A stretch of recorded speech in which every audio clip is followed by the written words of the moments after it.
Welcome back to Neon Galactic, a podcast produced by PBS affiliate Key TV in Northern California. I'm James Falk. Thanks for joining us. So today, January 19th, 2025, we're coming through an avalanche of recent stories surrounding the UFO, UAP, NHI phenomenon, including the emergence of a major new whistleblower, Special Forces operator and helicopter pilot Jake Barber, and several of his close associates, as reported last night on NewsNation by the UAP Beatmaster General Ross Coulthart.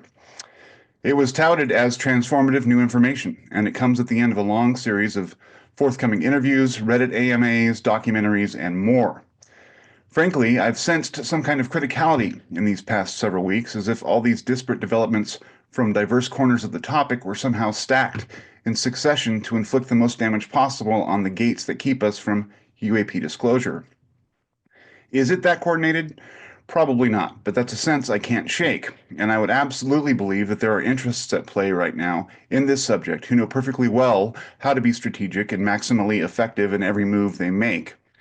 But if so, who's calling the shots? Why now? How does incoming President Donald Trump fit, or the tech brothers who've been so publicly invested in this subject, like Peter Thiel? Is there really a battle for alien tech brewing between the old guard military industrial complex and these up and coming nouveau rich billionaire techies? Or is this a Saturday afternoon matinee on the Sci Fi Channel? And as for the new whistleblower, what did we learn? How does it change the conversation, if at all? Did it live up to the hype? And if not, how does that hurt the cause? Will the public be swayed? And with Trump's inauguration coming tomorrow, will his many doubters ever believe such a story when fake news and social media manipulation have become so rampant, and they remain convinced every word of his mouth is a lie? Is he the ideal messenger for this moment? So many questions, enough to keep this show in business for decades, and hardly any clear answers. To help us out, to scratch the surface of these compounding conundrums, I've invited two very smart and plugged in people to help us digest some of this news, dissect its impact, ask important questions, and tease out some of the nuance that might otherwise get missed. Noted researcher Daniel Elizondo, author of Loose Threads and expert recently featured in the Cosmosis documentary series, and Nick Gold, disclosure strategist and founder of Declassify UAP. Thanks for joining us. Thanks. Thanks, James. Appreciate it. Absolute pleasure to have you both on. So last night it was an event. It was one of those things that you wait all day for, and people are whispering about on X and everywhere else. So to start the conversation off, why don't I just get sort of a top line thoughts on what we saw with Jake Barber coming out and the story reported by Ross, and how you think that might sort of immediately impact the broader conversation. Daniel, you want to start?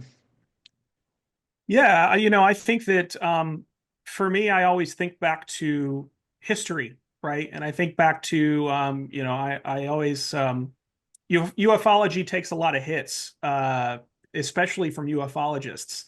And so, I felt like it was a win for ufology, to be honest with you. I look at it and I see, just as when Grush came out, a lot of the things that people have been talking about for decades and decades are coming true. Even a lot of the so-called woo stuff, right? This phenomenology factor that, for some people might be groundbreaking or make them feel uncomfortable or stretch their credulity, is commonplace, right? As of even the 50s. You can find a lot of this stuff, discussed there. So I look at it and I think, wow, like all of these books that some people might think are worthless that I have sitting on my shelf, like the just for kitsch factor, like these are, this is a true history, right? It's a forbidden history. It's a denied history, but it is nonetheless our history. And so, it makes me want to hit the books, right? I find a lot of people, are scrambling to find every, morsel or nugget of information. And I just am glad that they're doing that because I'm going to be going back to, 1973 and doing a little bit of digging with my pickaxe, while everybody else does the hard work of trying to pull all these new threads that are kind of emerging and poking out. So, I appreciate what the community does when the opportunity to feed, to go into a feeding frenzy arises. We definitely arise to the occasion, and I appreciate that. Yeah, it's sort of a mass deployment of minds as everyone kind of runs to the subject and dives in. Absolutely. Crowdsourced, research. How about you, Nick? What'd you think? Yeah, where are we now coming out of it? For me, it didn't change anything really. It underlined kind of a very consistent narrative, as Daniel mentioned. It's nothing kind of new. This story, the set of terms, the picture it creates. It's the story. Um, there wasn't enough necessarily offered, so the viewing audience is in a good position necessarily to know definitively if the events as they were recalled, are exactly how they're made out to be. I see a few options that are on the table. It's either just a literal, truthful retelling of exactly what happened and kind of the analysis around it is accurate. Um, it's a complete and total fabrication relayed very, I don't know, appealingly. I found it kind of personally compelling for a number of reasons. Um, but it could just be an outright fabrication. It could be sets of circumstances that actually happened that Mr. Barber either was led to believe represented something that they did not, or he simply personally misinterpreted and kind of saw them in a certain way, which is the way that he's kind of telling the story, but that is not necessarily an accurate reflection of exactly what happened. So those are kind of like the four things that I could immediately think of in sort of my little thought space around what this could represent. As we discussed last time, I'm not the kind of person, and I think a lot of the real thinkers in ufology are not necessarily the type of people who feel they absolutely need to make a decision necessarily. Like, I'm picking this one, and that's the one that I'm going to just completely latch onto until something new comes along that maybe changes my mind. But I'm, probably going to be like everyone else and not change my mind about things. It's like I just am I'm comfortable knowing that while I found it personally compelling, I found him as sort of someone making an allegation compelling. Nothing he said doesn't really, mesh with my existing worldview. I've known tough guys personally who have had spiritual and psychological impact to having the types of kind of outlier experiences he described, and to watch him kind of compellingly tell the story as a really tough dude, but at least seem like this was a very moving, even through this day, as he described, experience. It's like I know people who have had those experiences. So, nothing about him being someone else who has an experience he's sharing like that is mind blowing to me. It doesn't, shift up anything. Um, I was, however, disappointed by just a few aspects of how the story was told and promoted, which is, part and parcel of our world that we live in these days. So Yeah, it's yeah, not, yeah. you're not going to conform. But the number one thing that I think really just, stood out to me, was the lack of provenance or really any discussion or characterization of the footage and how it did or did not relate to the story that Mr. Barber relayed. There was no provenance other than this kind of arrived independently at NewsNation. There was no linking of that footage to the story Mr. Barber described. Mr. Barber didn't vouch for the footage. He wasn't asked, as far as I could tell in the interview, very specifically about the footage. There was no, yeah, that was the egg, that was the event. I can't tell you, who captured this and the circumstances, and I'm not going to say anything about how you may or may not have acquired it, Ross, but yeah, that was it. There was nothing like that. So, I just as a little habit, I sometimes go back to what I think is one of the better reported UFO stories of the last 7 years, which was the first one, which appeared in the New York Times, because it had a lot of chains of custody of the two videos that were released at the time of that article going live. I looked at the Times today. I was like, yeah, it says these came from ATIP, and ATIP was the org that was spoken to in those articles, and there was people's names and ranks and affiliations associated with that effort, and Harry Reid and all of this stuff. It created a full picture.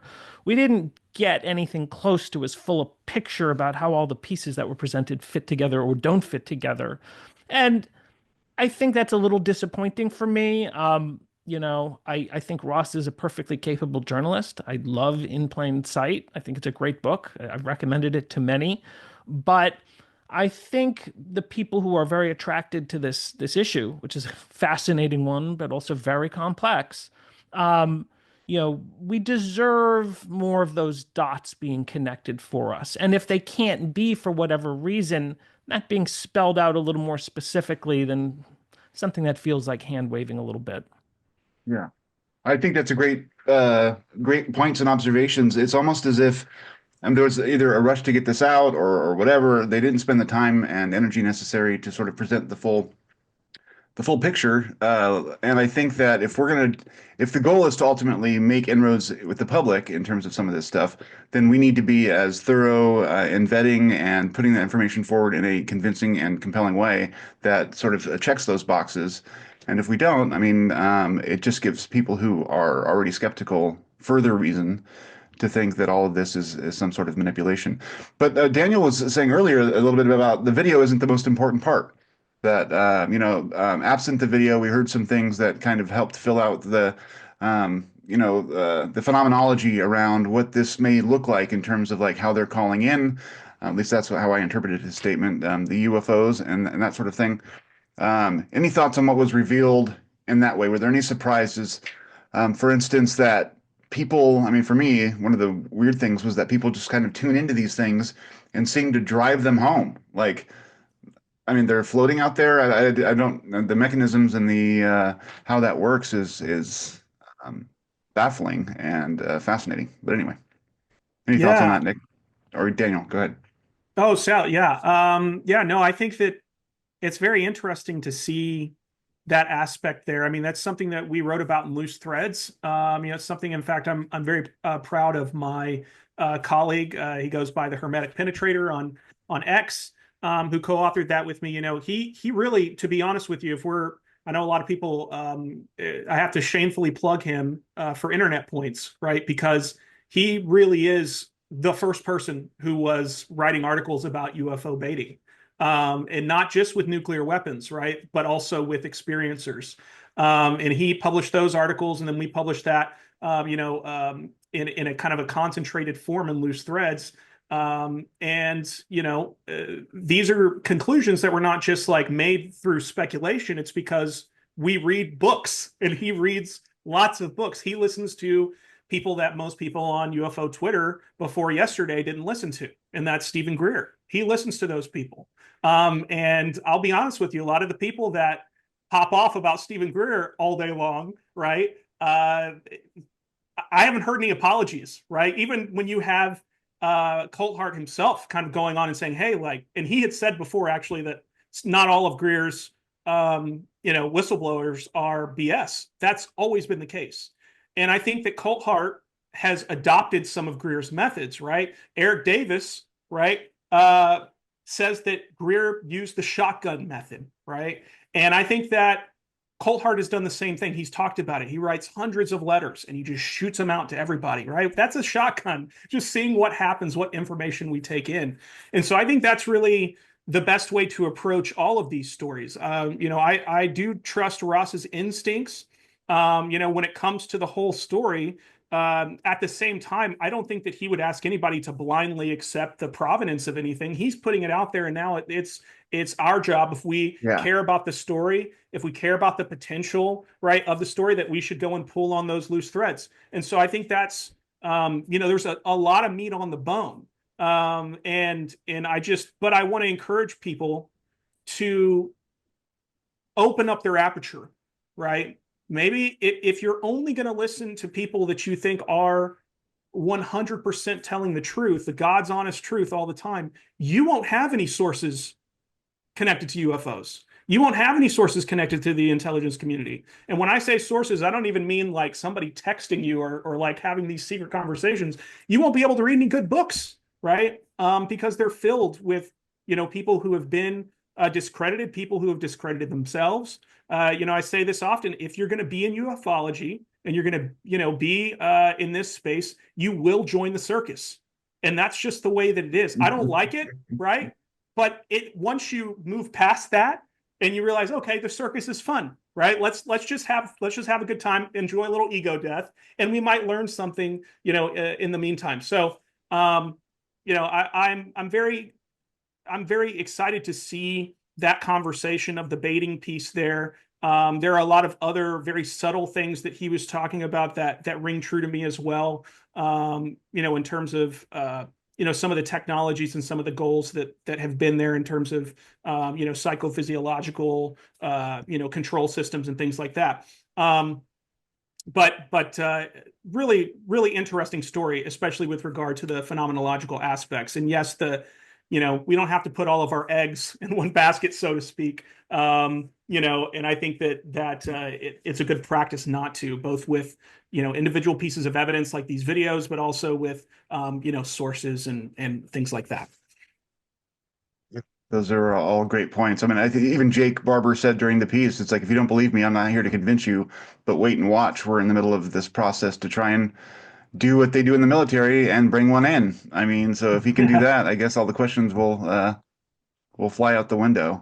One of the That's questions right. I thought was brought up and not really dealt with enough, and they spent some time on it, was the whole death threat thing. Like, that was really Mm. murky about, like, who tried to kill you. Like, you came upon a scene to pick up some data, and there were shots had been fired, and somehow from that you got the conclusion that you were, you know, there was no connection there. It How'd seemed like they the find the linearity was lost. laptops? How'd they find the laptops in the lake? Did more intelligence Yeah. come in and indicated you should look here, or we saw something from the air and there was some activity? I mean, again, there's just like a lot of missing pieces to the stories that were offered. So it's hard for, kind We of can dig the into, I mean, general. dig into that. Like, where are the laptops coming from, too? I mean, are they ejected from satellites or something? I mean, like, what are these? It's interesting. He mentioned the mountain range that it was in. Yeah, could be Sierras? Yeah. completely unrelated, but people have found interesting little monitoring setups tucked away in the American West and in mountain ranges, and not really knowing who's gathering that data. It could be a government program, it could be national, it could be state, it could be municipal, it could be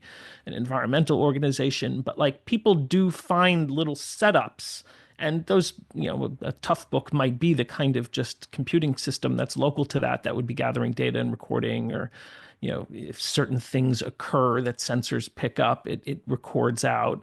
But then having the hard drives missing, I mean, that's a possibility. Some of those types of tough books are made, or you would capture onto a drive that is easy to kind of remove from the device. It doesn't necessarily mean cracking a laptop. It could be a PCM CIA type add-on or whatever. That's what we used to call them anyway in laptops. But some of those things are older, and this might have been from years ago to some degree. So, like, nothing about that story was inherently implausible to me. Tough books are used by the military for the little data gathering setups all the time. Um, the other thing I just wanted to mention, James, is that, like, one of the things that always creates dichotomy in these conversations, and I think one of the reason you bring the people together that you do is because we're often the types that see beyond apparent dichotomies.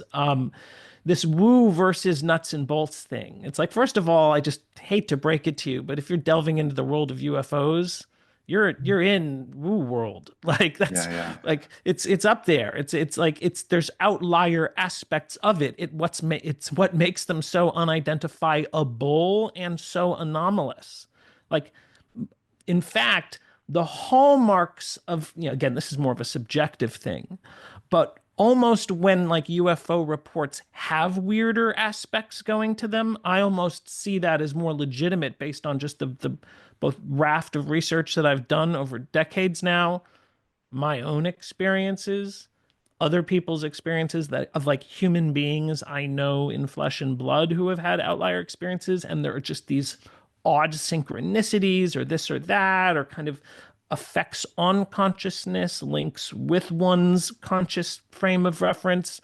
So like none of that should necessarily make someone who's getting involved in this topic maybe doesn't realize that that's just been the case for decades and decades and decades. They need to look beyond that as like, I need to pick whether this is like some knock on it and, oh, here's computers inside and some kind of just energy device that's exotic, but, just does something that we don't know how to do yet. That's not really what UFOs is. Like UFOs is the kind of Arthur C. Clarke version of technology. It's so out there, it seems like magic. Like, and that's just what, you know, when people start to really do, scientists have looked at, the age of the galaxy and how quickly could things propagate, even if they're just going, a fraction of the speed of light. And, this is what the Fermi paradox identified. These things should be everywhere. Yeah, space is big, but time is really long. And you don't need to go to the speed of light. You can go a fraction of the speed of light. Things should have covered the galaxy by now, right? The things that would cover the galaxy would probably be really old by our human frame of reference, especially a more contemporary technological frame of reference. Not like 1,000 years in advance. That's a rounding error in cosmic terms. 10,000 years is a rounding error. 100,000 years is a rounding error. Even 1,000,000 years is a rounding error in cosmic terms. There's like a good chance things that would have propagated and have a very broad domain and are able to assert a lot of agency from our perspective, they might have a B in front of the units that is represents the age of their civilization. So like it's gonna look weird. Just because something is interpreted by us as like psychic, there's nothing that says like something couldn't remote sense the internal dynamics of what's going on in someone's head and suss that out and derive information from it and act on it. Like, there's no law of physics that says that's impossible. We already transmit information at the speed of light. Radio goes in a vacuum anyway at the speed of light. We already figured out light speed communications. Literally. Like every radio, like we're doing it now on a variety of levels. So, like the notion that something that's highly capable could observe, kind of understand the dynamics of the person or system or consciousness or whatever that it's observing, see that it's waving in a manner of speaking, and then responds to it. Like I think the thing that weirds everyone out is that like they might respond to us even more than like the psychic link thing. It's like that like kind of sounds like communication, right? And we're all talking about first contact, and here people are like allegedly talking to these things or communicating. So it's like I think it's a boundary a lot of people feel very uncomfortable about kind of going beyond. So we have to apply the label of woo or psychic phenomena or whatever to it. It could be technology at play. We just really don't know. And I think that's why that dichotomy, and why when we hear stories like that and we hear about psionics, it could just be people who are capable of putting out a level of signal that we don't yet have the technology to detect, can put it out a little more loudly than other people in a way that's particularly detectable to something that has mechanisms to detect such things. And sometimes things respond to it. I mean, who knows? There's so many hypotheses. Maybe there's X number of these things floating around as a little test for us. And like, let's see if the humans can ever figure out how to like reach out and say hi. I mean, that's just a complete and total hypothesis, but nothing about the narrative that was conveyed, I think, like takes anything off the table at all. And I'll just at least say, the way he conveyed it, how you, like a human like me, reads a person like him and just the circumstances of how it was presented, he seemed very compelling. Like, he sounded like a person that I would say, at least at first blush, seems like he's telling a true, moving, highly outlier couple of stories that he experienced. That's what it came off as. I'm not in a position to ultimately say that, but nothing again about either the story or the way he presented it seems like it should take anything off the table for people who are genuinely interested in exploring this stuff. Yeah. I totally agree with everything you just said, and I would add though that like humans think we have it all figured out, but we really need to reel in our confidence level on what we know and what we think is real and how we think reality works. I mean, it's all a model that we've constructed to make things happen with our gadgets and whatnot, but we really have no clue about what's going on in the world. We can make predictions, and sometimes they happen like we expect them to with experiments. But I tend to believe that consciousness is probably much more fundamental to the universe, and I think quantum physics has been telling us that for 100 years, and we just haven't come to terms with that. And if we actually held quantum physics in our head as we considered a lot of these things, it wouldn't be as outrageous to even think if there was some sort of quote unquote psychic element. And that term psychic, of course, is just a catch holder. It's like people say psychic and it's like, the shimmery, lights or whatever. It's just a word. It doesn't, it stands in for stuff, but it doesn't necessarily make it more unlikely than anything else. Any thoughts, Daniel?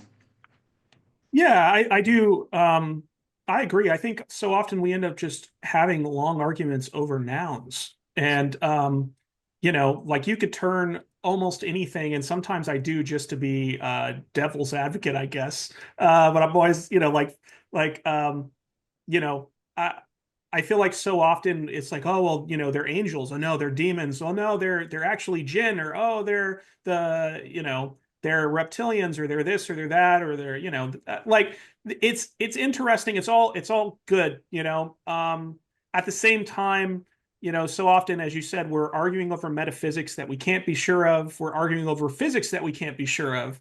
I think that so often we really are arguing over maps rather than rather than experiencing the terrain. And I think that that was the most compelling part of that story, that human element of this is what it's like to have an anomalous experience, whether it was a staged anomalous experience, because that definitely happens. There's a history of staged, UFO events by the intelligence community. It doesn't matter, like that even something like that, a trick, right, could cause somebody to have an experience, and it might even cause them to have the kind of experience that would, let's just say, enhance their performance, right? And in fact, I think it was Andrea Puharich who decades ago said that actually the best thing for telepathic senders is to activate their stress response systems. So what does that tell you about what kinds of things the intelligence community might try? It's certainly something that the Soviets tried to do, right? They actually took prisoners and zapped them and things like that to try and see if they could tease out any extra human performance. Do you think that we did any of that? Do you think that we do any of that stuff? No. It's possible, oh no, we would Never. never do anything like that. And so it's, there's a whole range of possibilities. My tendency with things like these is to, as you said, don't land. Nick, you said this earlier, like you don't have to make a decision. But when it resonates, when that human element resonates, right? I'm excited about it. Like I can get excited about it and know that, well, if I'm wrong, it'll be just like the other 10 times I was wrong. And people that have been in ufology or been interested in the subject for more than even just a year or so, right? You've been wrong. You may act like you've never been wrong, but you have definitely been wrong. You've definitely been duped. There's not a journalist or an author or a researcher who has not been wrong in a major way at one point or another. Maybe they were able to figure out how to edit that out of their story, or it just wasn't noticed because it came out in a giant news dump like this. That happens, right? Oh, I'm glad that something bigger came out and buried that. But you're going to be wrong. And Well, look at the New York Times story, right, Daniel? The whole Yeah. OSAP ATIP thing, and like yeah, to me, that was a total rounding. Non-issue. Yeah, Like, absolutely. yeah, and so frankly is exactly the position Lou Elizondo held and what the pecking order was. These are like yeah, rounding errors in the scheme of that yeah. story. But you can see how those two terms, ATIP and OSAP, have Hmm. like caused so much divisiveness in people's response to Elizondo's story, and that of other people who were involved, and how they're kind of seen versus one another. And Yeah. it's And like, I'll and here's the thing, like I, as somebody who listens to people like Stephen Greer, right? Not because I think that I can trust every word that comes out of his mouth, just because I know enough to know by this point, because of good friends like the Hermetic Penetrator and like and James Ian Doley, right? And people who they just know. If you read the research and like he's been talking about this stuff, it doesn't matter if I trust him. I'm at least going to listen to the information. That's the smart thing to do if you're a researcher. Ross Coulthart probably does to some extent. He follows up on it with his own stuff. He does his own research, but I guarantee you he's not sitting there just saying, well, I won't listen to anything that person says, right? Good researchers and good journalists, they listen to people. And I think that, that's my tendency with with people who come forward with their stories. And I'll admit there are some that, yes, that resonate more than others. And there's some that I'm like, I don't really have time to dig into that one. We'll see how it shakes out later. But this is certainly one that's very interesting. And I'm excited to see people dig into those subjects, especially the human element piece of it. I think is very exciting. So, I mean, this story came out and it's like, there's been a big build up to it. I think they've been working on it for a couple of years. Elizondo did his own little podcast thing, sort of setting it up. And he was on with Leslie, with Disclosure Team earlier in the week talking about it and other stuff. It seems like there has been a concerted effort over these past few months to get to this moment where all of this stuff sort of coalesces and comes together. Um, my question is, some people look at that and say, well, Trump is going to be inaugurated, and so therefore it's like part of a manipulation to sort of propel some narrative that Trump is going to come up with, and then they point to Corbell saying, there's a spaceship coming, there's a CIA plot or something to have a story about a alien invasion with a spaceship traveling half the speed of light and coming in 2036 or something, and they're like, Project Bluebeam is on its way, and this is the setup for that. Do you guys have any thoughts or concerns about how all this does seem rather coordinated? And with Trump coming in, how do you read that? To me, it just seems like he's the new president. He is known to shake things up, whether you support him or not. He may be just chaotic enough to really reveal something, and that's the end game that we want, no matter who is president. But other people read a more, kind of malevolent tone into all this. What do you guys think? I mean, I think some of what we're seeing is kind of lobbying in a broad use of the term. Elizondo is going on Don Jr.'s show, and of course, being very flattering because literally everybody on the planet, everyone, including people we probably don't want to have know this, but everyone knows the way to get to Trump is to flatter the guy, and there's multiple mechanisms to doing that. Some is nice words, some might be a little more financially oriented than that, but that he is amenable to flattery. And so people, I think, are trying to kind of offer up on a platter, and stories being released in this time frame could be a even loose element of that. Maybe not even totally intentional, but it's a Sure. good time given that there is this transition going on. We see that Ratcliffe, who has made statements when he was Trump's DNI in the past that indicate that there's something to the UFO thing from Ratcliffe's perspective. He could be coming back in, and so is that a path to more happening? Lou appears to either support or at least be open to having a role in the administration. A UAP related czar or whatever. Again, whether that's even coming from Elizondo or just people who would love to see that happen, that's kind of lobbying the fact that we've kind of heard that meme over the last few weeks or a month or so or whatever. So I think people want to use this opportunity of change, knowing that Trump is not an institutionalist. He's kind of the opposite of that. He doesn't make any bones about it. That's the core of the brand. Yeah. And Tear it down. so like, could this be a useful thing that springs from that? We were talking earlier, you raised a question, it might have been before we went live. Do people, because of how anyone might be wired to feel about Donald Trump, does that set certain people off from buying that narrative? I think that's a genuine concern, honestly. I think that's a reasonable concern. So is it ideal? Would we rather have someone that society at large embraced broadly, no matter what our political or social views are? Like, if we could find such a person, I don't I know if don't they think there exist is anymore. anybody anymore. Yeah. But like, would that be maybe more useful to the breaking of information? I think probably there's an argument to be made for that. But then we might say that person wouldn't do such a thing. So, it might be a moot point. But it's tough to know exactly even whether this issue will unfold. We'll know maybe even in days or weeks or months. Did the Um, first day on drones anyway. yeah, and it's like, that's a useful statement that he made when Trump said, within a day, the public's gonna know about the drones. Um, But then he said a few things immediately following, like sentences later, that made it sound like he didn't even necessarily really know what the drones were. So you don't even really ever know with Trump, like, well, is he saying that from an informed perspective, a naive perspective?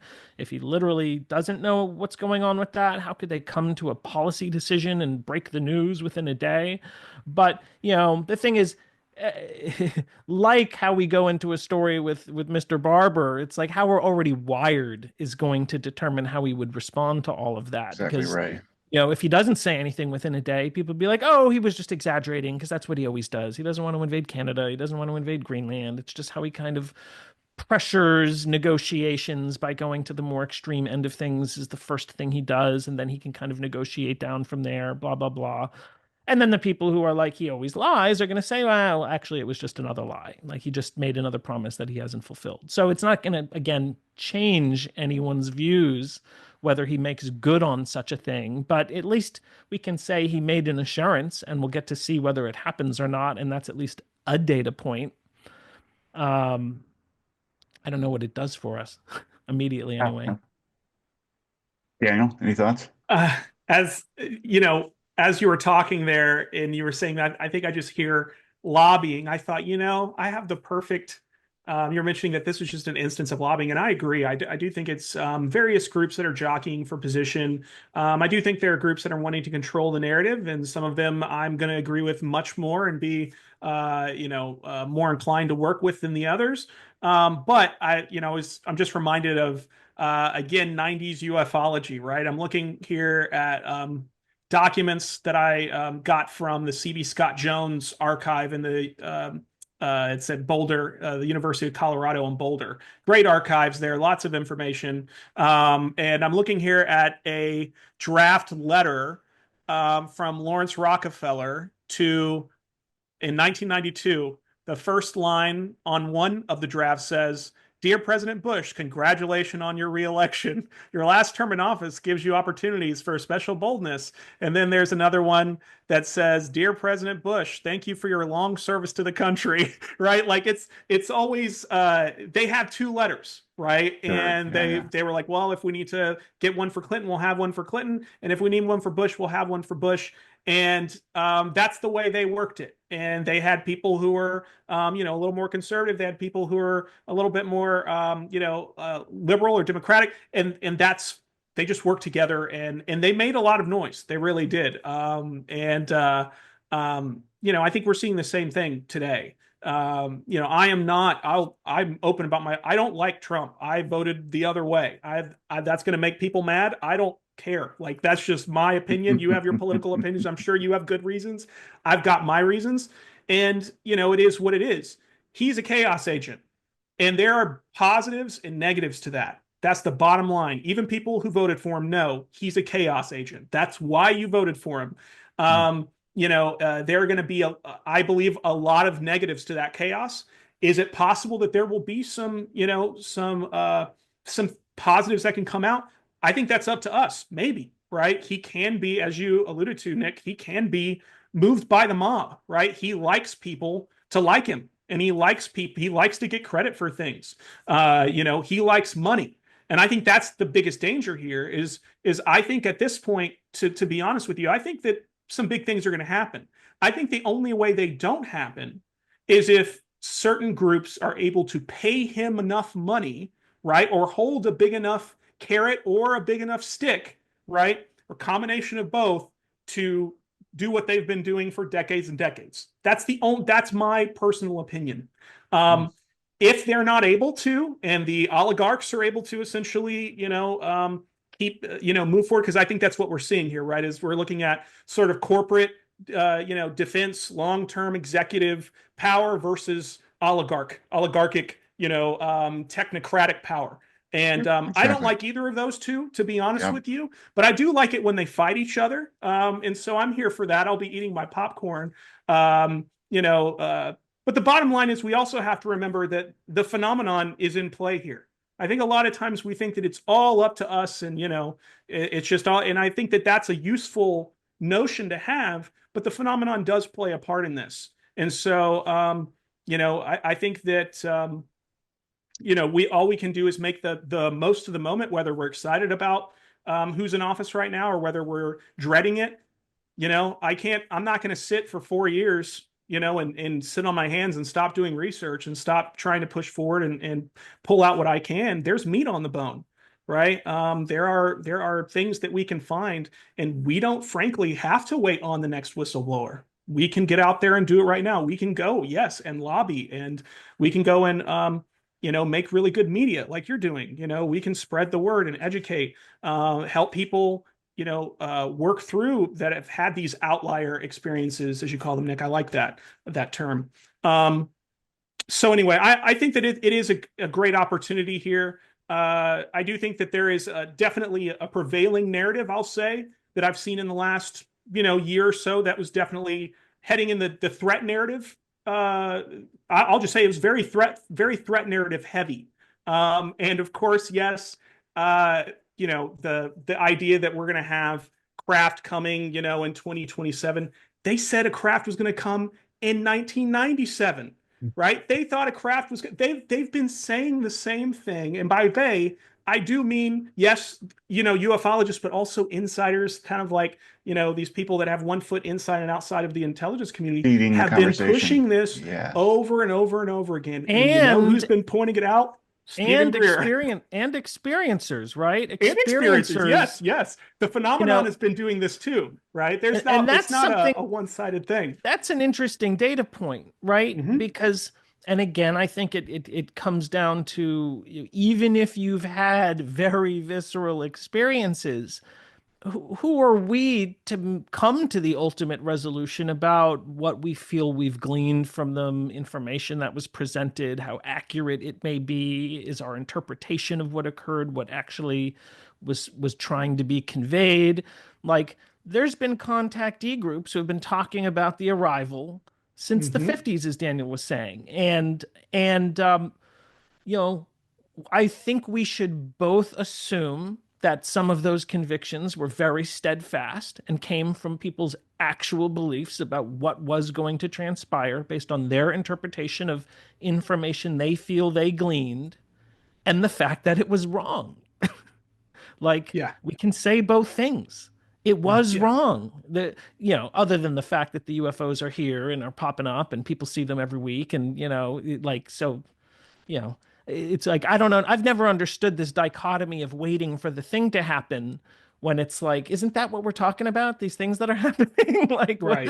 What's arriving? Like what about these things that people are seeing out of their living room windows? It's the slow mothership that has to arrive, right? That thing moves real slow. The troop carrier or whatever. It's going at 2 miles per hour. It's basically the 3-body problem plot line. Like something small was able to get here earlier, but the big stuff that's the real concern takes longer for whatever reason. It's like, yeah, I've heard these themes before. Maybe they're even coming through the ether or the muse to science fiction authors. But like, what does that mean? Maybe the arrival is a little more metaphorical. Like, the arrival will be like when we've arrived at it, like when we have finally arrived in our understanding of what's already occurring in our environment, right?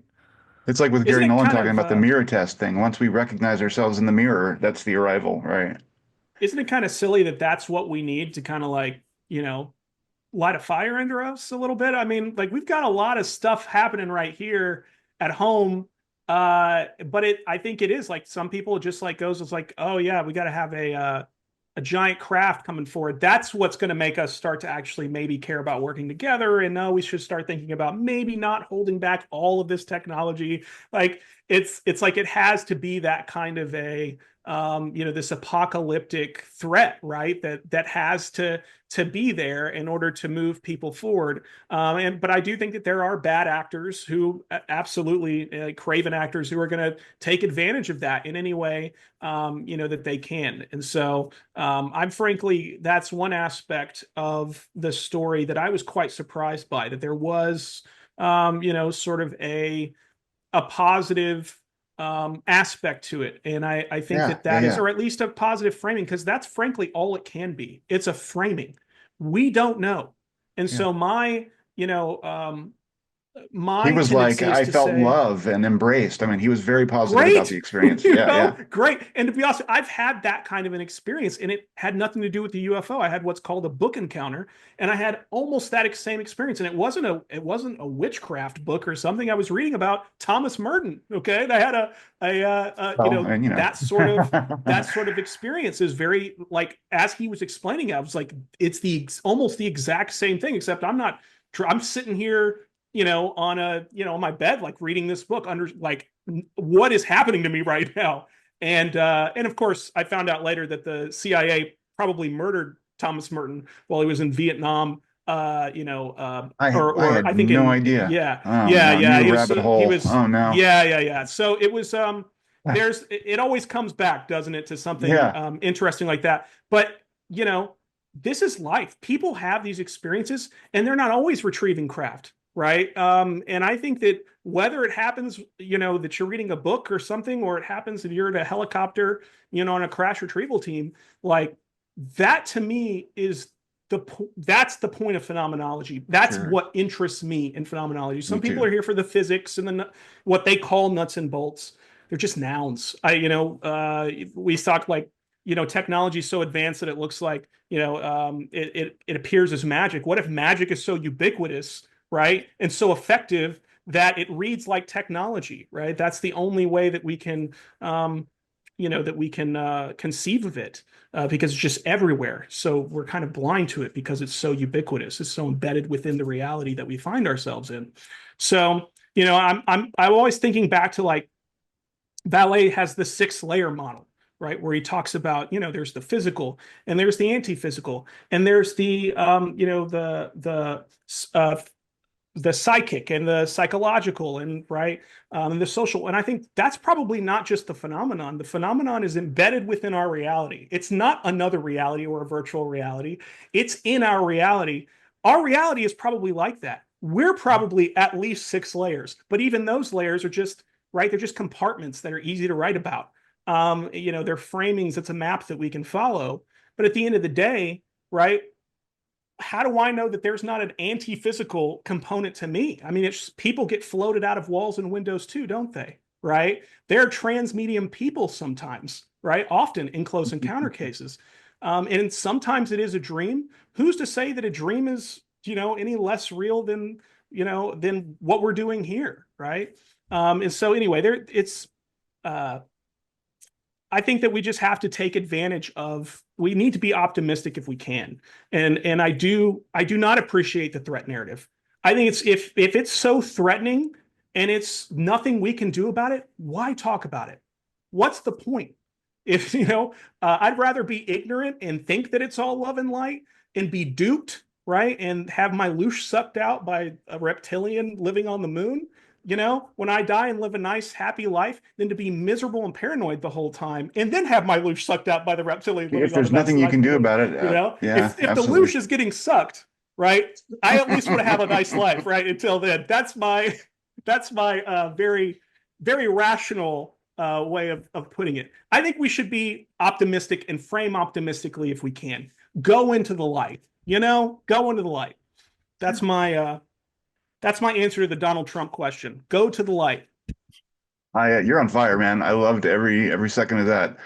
It's interesting too how you were talking about the battle between the billionaire or the old guard and the new tech brother kind of fortunes The or whatever. technocrats, yeah. The technocrats, the oligarchs that are the rising oligarchy. Yeah, the Bitcoin autocracy, let's Yeah, call it. exactly. But they are like, it's why not just sort of enjoy the battle, right? I mean, they Yeah. are both, especially if they're both kind of working toward a goal that, or at least, if somehow it could benefit us in the long run, something can shake loose, and they exist anyway, and they're going to be battling.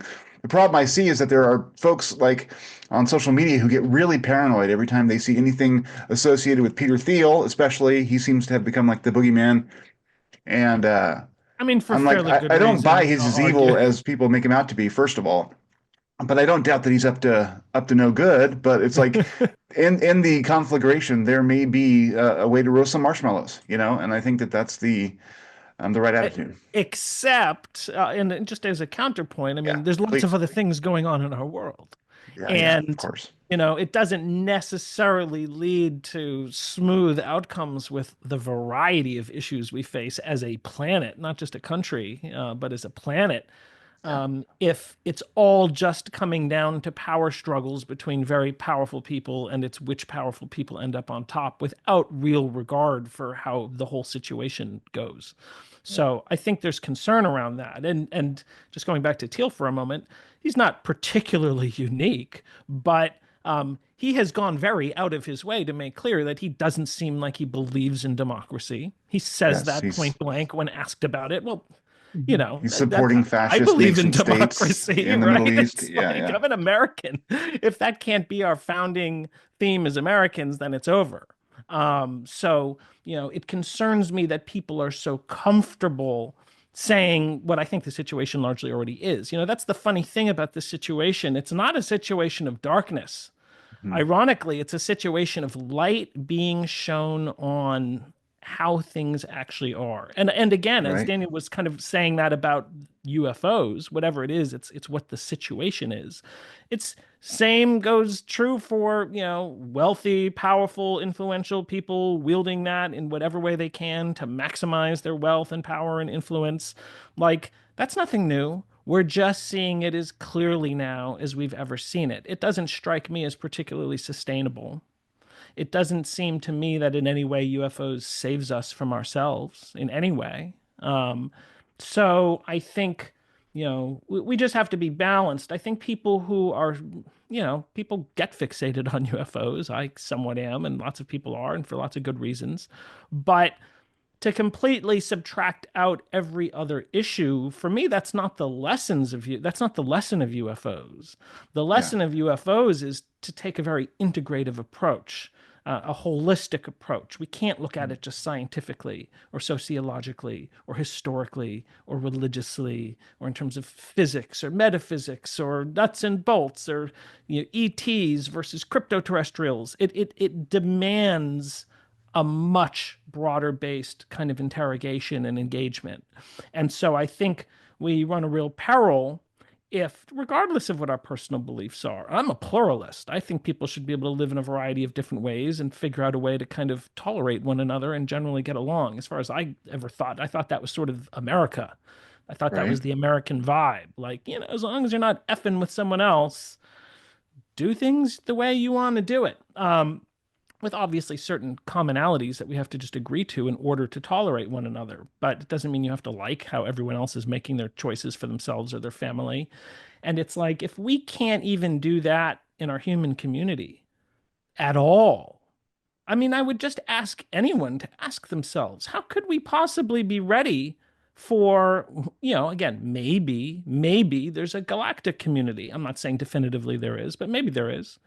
Maybe there's a community of other beings that are present on this very rock that are a little out of reach. If we can't even get along with each other because of what are true rounding errors in that schema, and suddenly we think that's going to either save us or it's going to unify us or we're going to broadly accept it because they offer technologies and a path to a better tomorrow, I just don't see how the picture we've created is one that would adopt that outlook to that new kind of discovery. Now, I will say this about the kind of, again, it's something I don't kind of try to look at as a dichotomy. Are these things good or are they bad? Is it the loose-sucking reptilians or is it the benevolent, Arcturians or whatever? I don't know. I can't even keep up with it at this point. Pleiadians, man. You can't forget. Yeah. Oh, gotta love the Pleiadians. Peace, brothers. Yeah. So it's like, again, I look at like as my permanent metaphor for ufology, I look at the discovery of microorganisms. Some of them are essential to our functioning.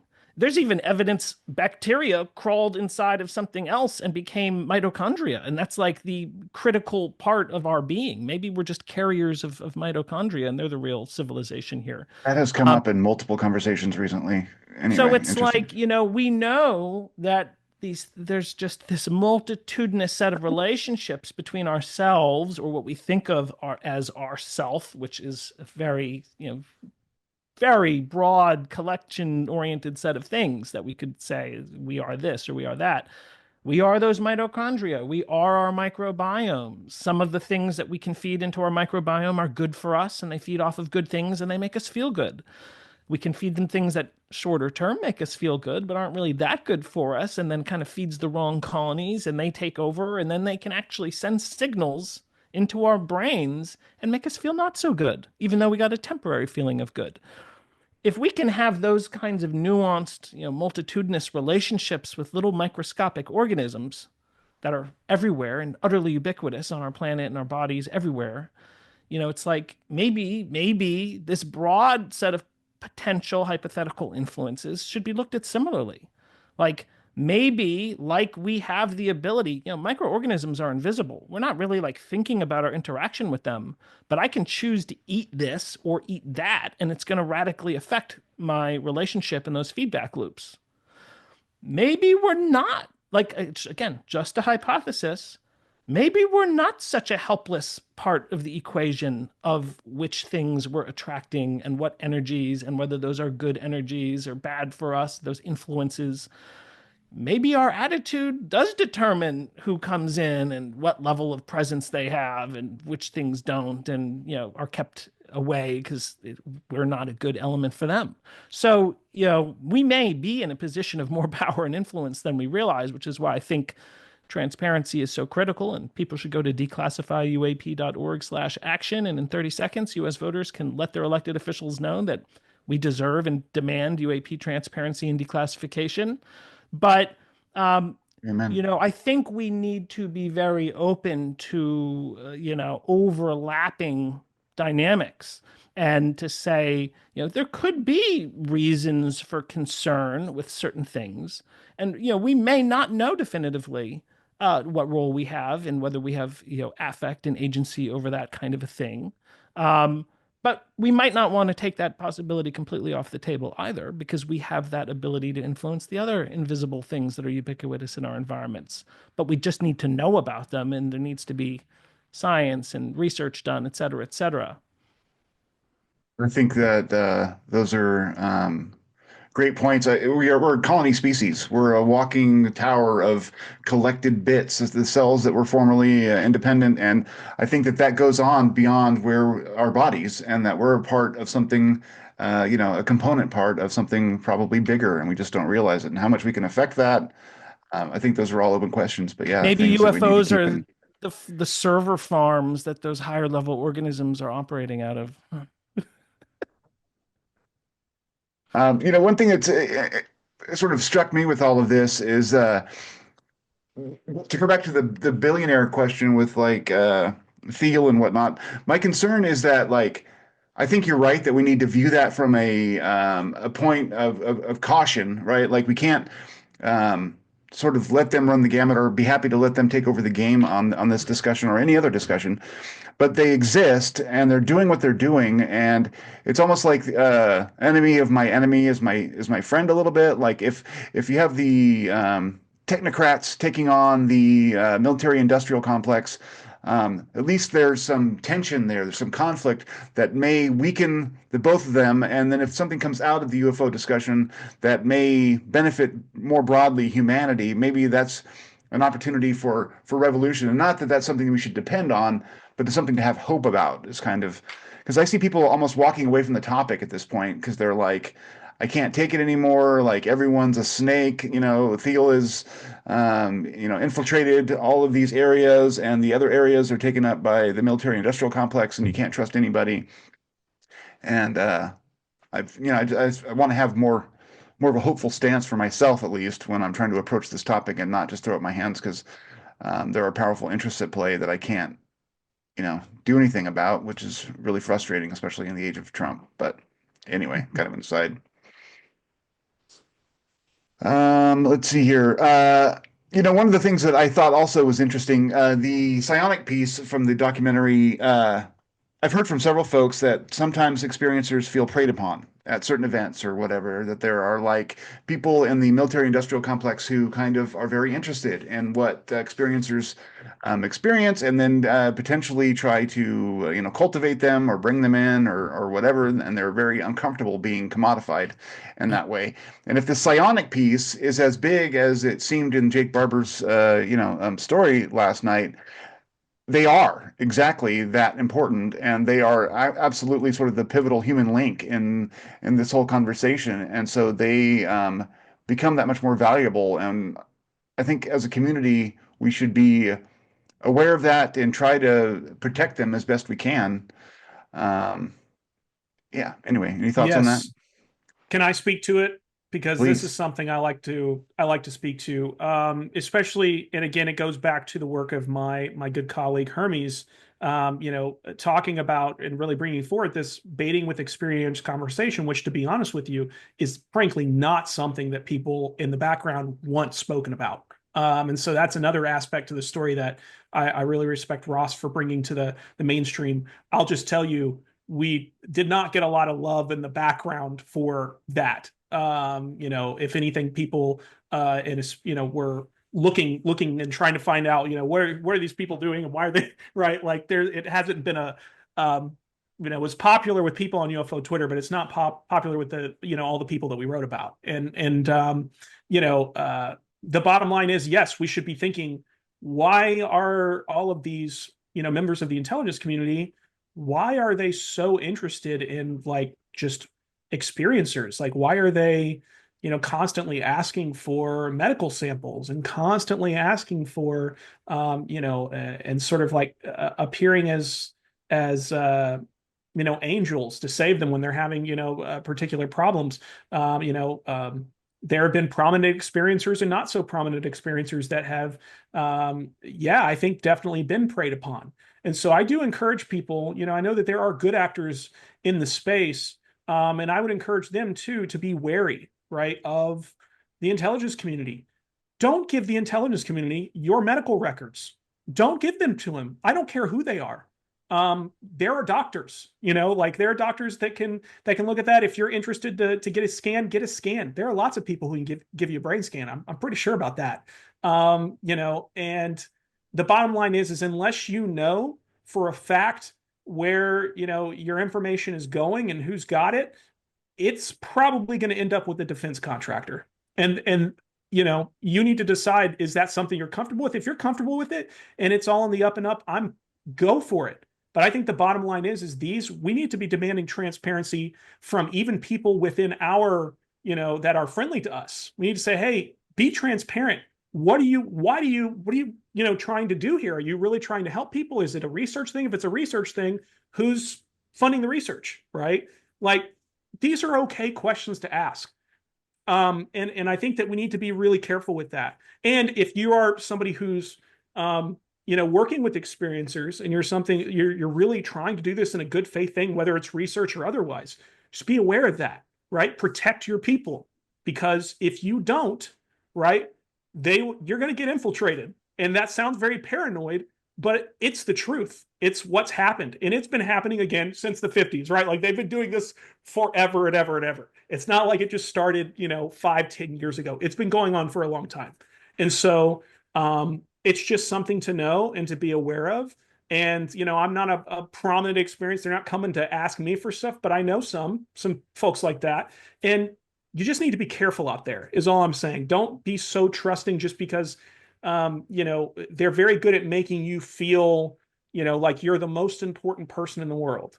And that you're important for all of these different reasons. And you know what? You're important whether they say so or not. So who cares, right? Like, just be aware that the things that your samples even too like might be helping with may not be things that you think that they're helping with, right?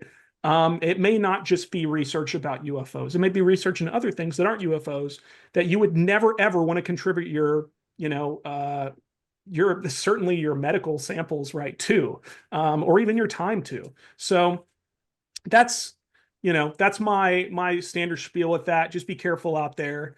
But yeah, there's certainly a lot of and there's a broader ethical issue with regard to the whole operation as a whole. Like we're vectoring them in to bring them down like this. I think some people might say, well, the phenomenon is involved with that, but I think is in collaboration with that too.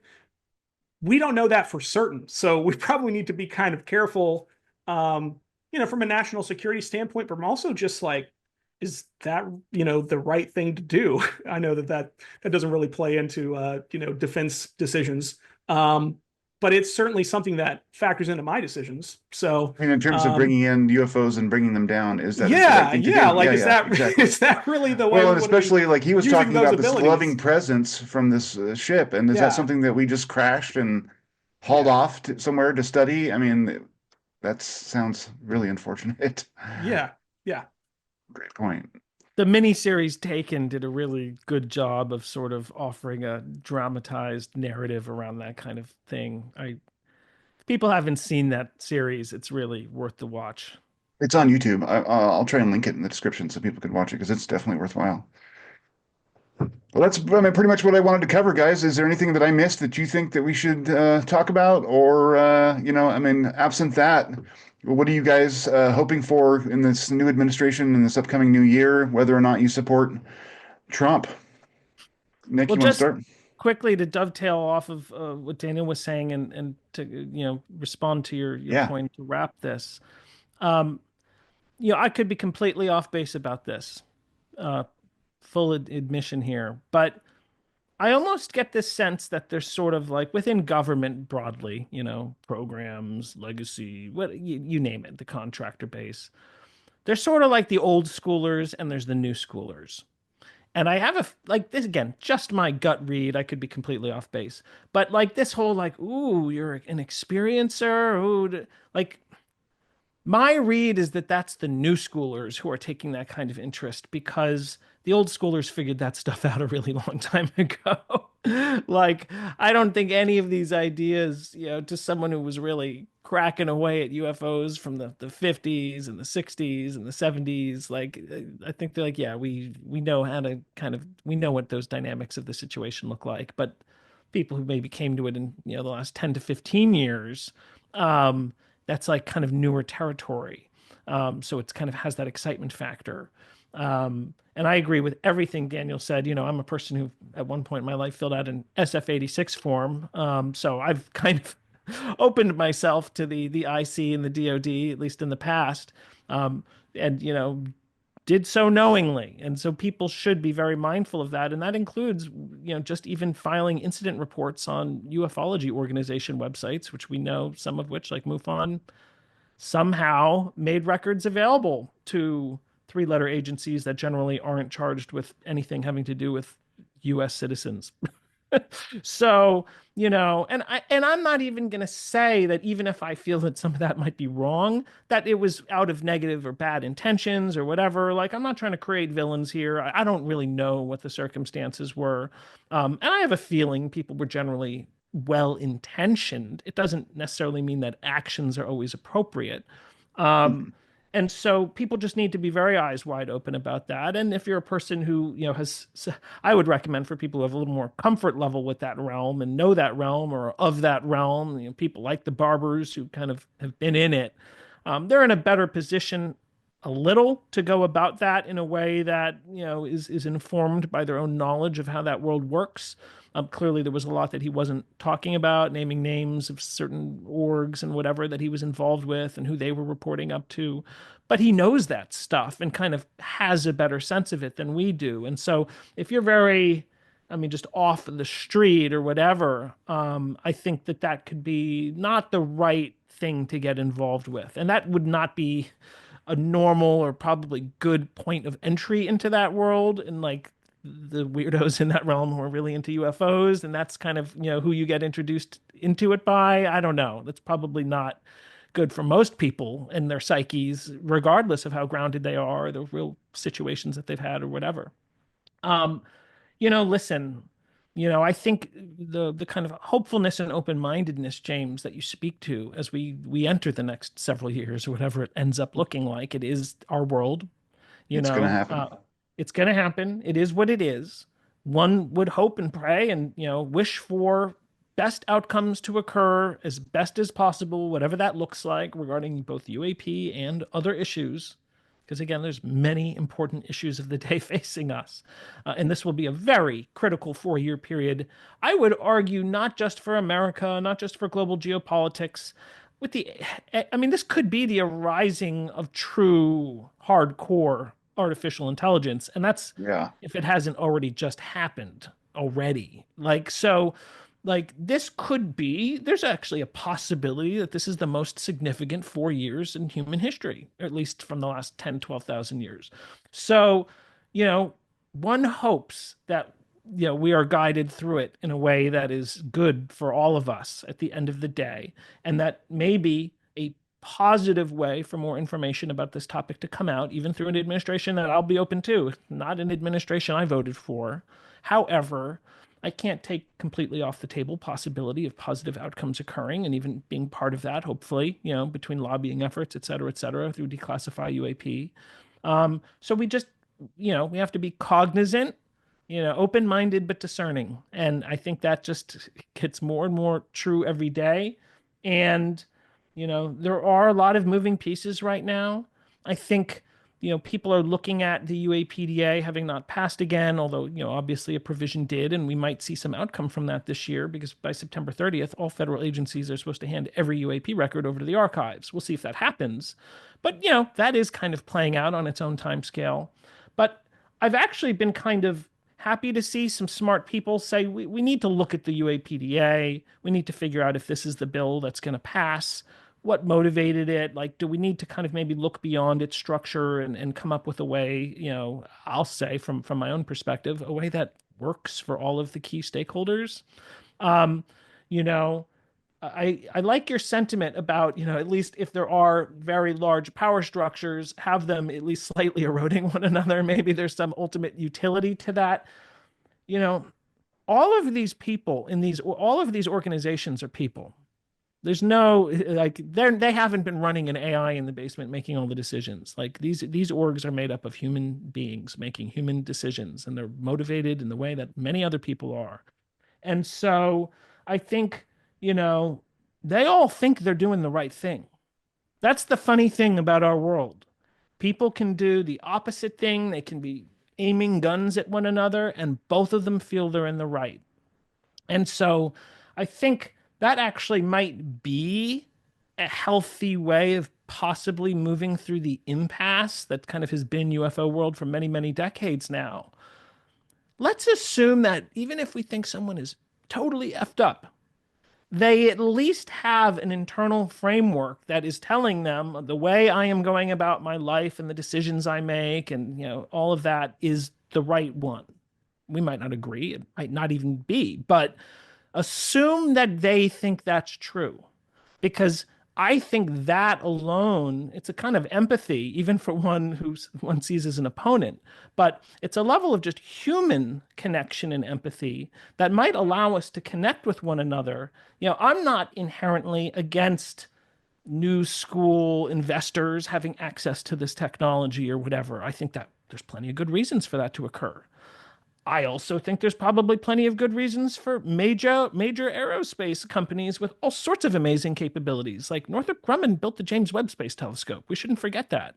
Like, they could be the entities that are colonizing the solar system in another 100 years. I would love to see them evolve into such a thing, right?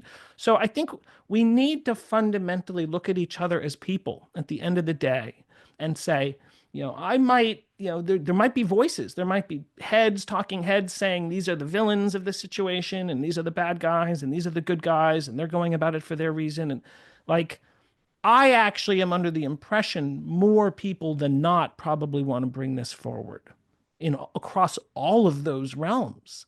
I think they genuinely are having a hard time figuring out how to do it. I hope they're watching programs like yours, James, because you bring together the types of people that I think have the right kind of both outlooks and conversations and remain open-minded and very discerning at the same time. And so as we look forward, as we look into what UAP legislation could potentially evolve into, we look to how do we work with the current power structures, the new administration, the old school defense industrial base, the new school, more like Silicon Valley technocrat types and investor types. I'm convinced there's a situation where everyone can walk away a winner. I really am. I genuinely believe that. And so let's try to like even think through what would that look like? Let's Sure. start envisioning it and modeling it, and then we might be able to put together tactics and strategies around how to make it embodied. Absolutely. Manifest it. Daniel, any thoughts for the closure here? Yeah. So, I think I 100% agree with the idea that we are fundamentally talking to people, and I do I think it's useful, whether it's true or not, to assume that all of our major problems, or most of our vast majority of our major problems, come down to human behavior and human decisions. And that is my fundamental belief. Whether it's true or not, it's a very useful belief, right? Because those are the things that seem to be within my ability to control. And so those are the things, in the aspects of the phenomenon that I tend to focus on, right? A lot of the trauma that people are scared about is the trauma that I think we need as a system. We were talking earlier about biological systems. Pain within a homeostatic system is not a bad thing, right? It's not a good thing. It's also not a bad thing. It is a stimulus towards movement of the body towards safety. And sirs, I think that the candle is lit. Okay, I think we're holding our hand over the candle, and I think the body needs to move. And I think that as long as we stop, right, as long as we resist that movement, that pain is going to start throbbing and throbbing and throbbing, and the whole system, right? And I'm talking not just us, but the planet, and all of the things that we love about our reality, right? Those things are hurting too. And so I think of the phenomenon, and I think of this opportunity as an opportunity for pain. And the kind of pain that will move us collectively, as a system. And so I do think that there is as I think about this next, coming 4 years, if people are finding themselves already demoralized and ready to, to leave the subject, okay, but my hope and my encouragement would be, if you took away something from that pain and from that trauma, some kind of conviction or some kind of work, right, that you feel you're supposed to do that, right? Spend less time arguing in a, UFOX space about whether this, whistleblower or that whistleblower is bullshit, right? And do the thing that that work that you've been given to do, because there are a lot of people who've been given something like work, right, to do. Whether it was through experiences, or whether it was through just having these conversations and sort of being reeled into these new realities, kicking and screaming, like, we need to use that.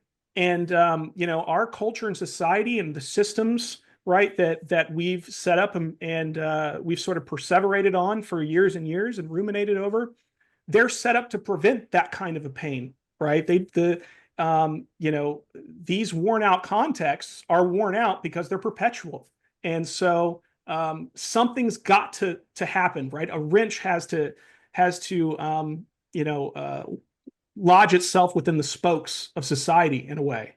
And let's be a wrench, let's not wait for the phenomenon to be a wrench, right? Let's be that wrench in a good way, right? Not just to create chaos and not to completely throw out systems thinking, but let's, so often that systems thinking ends at the economy and, or ends at national security or the national security apparatus. But the bottom line is that the national security apparatus and our economy are at odds with human safety and systemic safety. So they should feel unsafe, frankly.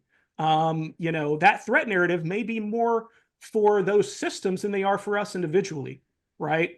And so I think that you know, let's try and frame, if we can, in a positive way, and let's do the things that we've been, we feel we've been called to do, whatever that might be, whether it's running a nonprofit, right? Whether it's lobbying, whether it's eating less meat, right? Whatever it is, right? Like there are good things that people feel called to do.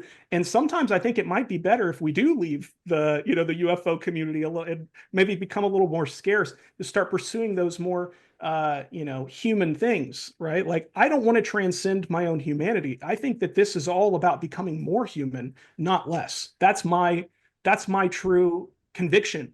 And so that's what I'm going to be pushing, like, no matter who's in office.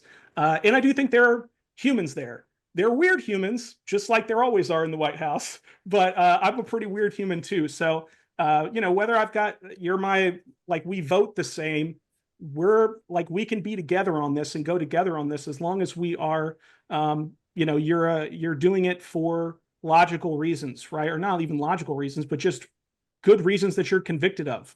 And so I think reaching across the aisle, if you will, cut across the stovepipes of these sort of faction wars, as difficult as that can be. I think that if there's a subject to do it with, this is the one. I mean, it's happening in Congress. Why can't it happen on the internet? Like, I don't understand how we can't make that happen here too. Yeah. Well said. Beautiful, guys. Yeah. Amen. Thank you for a fantastic conversation. When you guys brought it, I really, really appreciate it. And I think people are going to really, really dig it. So thank you for coming on the show. Thank you Thanks, for man. creating the Appreciate it. space for it.